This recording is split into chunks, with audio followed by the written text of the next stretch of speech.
వచ్చింది పాప. ఈ ఆడికి 3 రోజులు అవుతుంది. సండే రోజు గిట్ట మాట్లాడింది. నిన్నటి నుంచి అలాంటి ప్లేస్ చేయాలి. ఉదయం ఫోన్ చేసి పాపకు కొంచెం జ్వరం వచ్చింది, తీసుకుపోదురారన్నారు.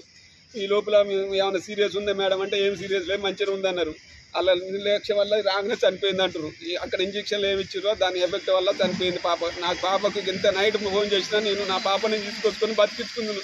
నా పాపని అన్యాయం చేసారు. నాకు న్యాయం కావాలి. జ్వరం లేదు, ఏది లేదు, జ్వరం లేదు, ఏది లేదు. సండే రోజు మంచిగా మాట్లాడింది. మొన్న మేడం వాళ్ళ క్లాస్ టీచరు తోలతో ఒకటే ఫోన్ మీద ఫోన్ చేసింది. 2 రోజులు చూద్దానికి మొన్ననే తీసుకుపోయినా, పోయిన సండే తీసుకుపోయినా బేస్తారం రోజులు వచ్చిన. పాపకు ఎలాంటి జ్వరం లేదు, దగ్గు లేదు, సర్ది లేదు, ఏమి లేదు. పాప ఇప్పుడు అర్ధ గంటల్లో చనిపోయిందని చెప్తారు. మాకు ఏం చెప్పలే. ఈ రోజు ఉదయం 7 గంటలకు చేసింది ఫోన్, 8:10కి చనిపోయిందని చెప్పి ఇప్పుడు వీటికి రాడి చనిపోయింది అంటారు. ఇది వారి దాకా మంచిగా ఉందన్నారు. అది ఎప్పుడు చనిపోయిందో మాకు తెలియదు. తీసుకురావడమే ఆ నుంచి ఆటోలో చనిపోయినాక తీసుకొచ్చారట.